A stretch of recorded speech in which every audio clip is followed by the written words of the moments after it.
Jumpa lagi di Opini Budiman.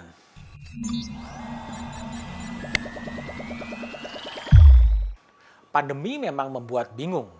Bingung bukan hanya karena hoax yang bertebaran, tetapi karena juga informasi dari pemerintah yang kadang juga berbeda-beda dan itu yang menciptakan kebingungan.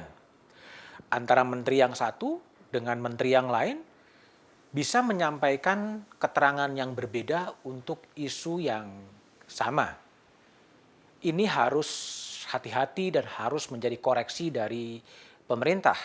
Karena salah-salah ini bisa mempengaruhi kredibilitas dari pemerintahan. Pemerintahan sebenarnya memegang otoritas yang cukup besar. Ia bisa memanfaatkan kanal-kanal informasi, apakah itu TVRI, apakah kanal-kanal yang lain untuk menyampaikan informasi-informasi yang kredibel, informasi-informasi yang benar dengan data yang benar. Masalahnya sekarang entah karena ketiadaan juru bicara, entah karena problem apa, informasi-informasi itu bisa berbeda-beda.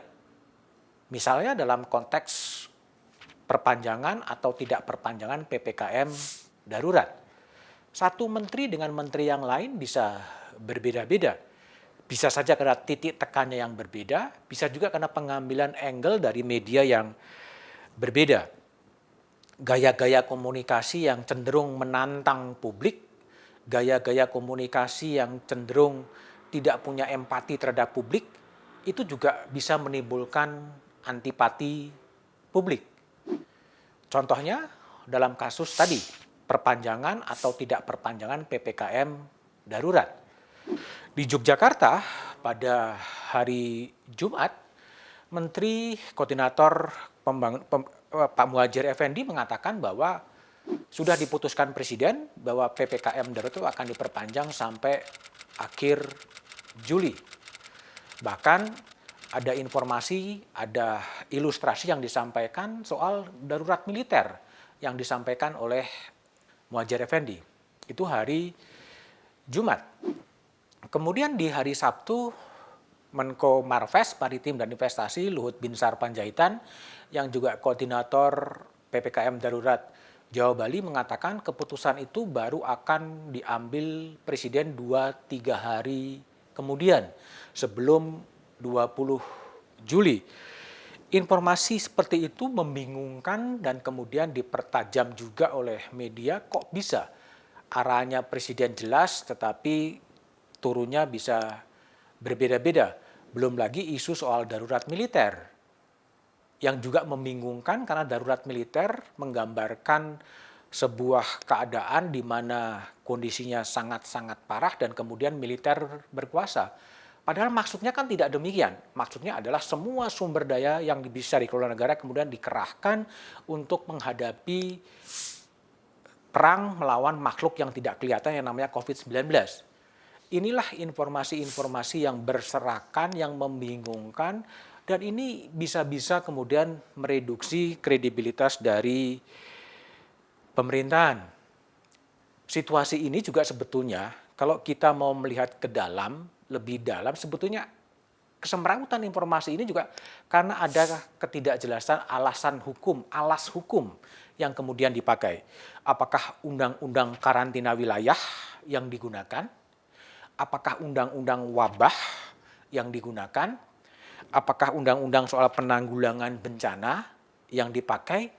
Ini konsekuensinya berbeda-beda dan siapa pemimpinnya pun kemudian berbeda-beda. Di situ kemudian memunculkan beberapa organisasi, ada yang namanya Satgas, ada yang namanya KCPPEN, dan banyak organisasi, dan kemudian setiap organisasi punya juru bicara masing-masing. Ini bisa membingungkan publik lagi.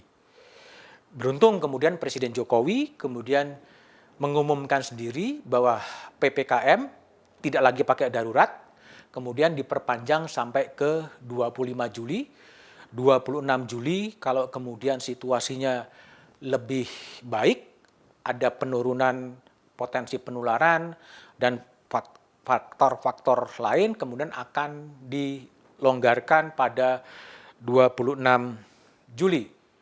Istilahnya bukan lagi PPKM darurat, tetapi kemudian PPKM level 1 sampai 4. Semuanya serba mendesak karena memang dinamika di lapangan, tapi bagaimana PPKM level 1, PPKM level 4 itu kemudian juga segera bisa dipedomani oleh petugas-petugas di lapangan, bagaimana kemudian dilaksanakan di lapangan yang situasinya sangat berbeda.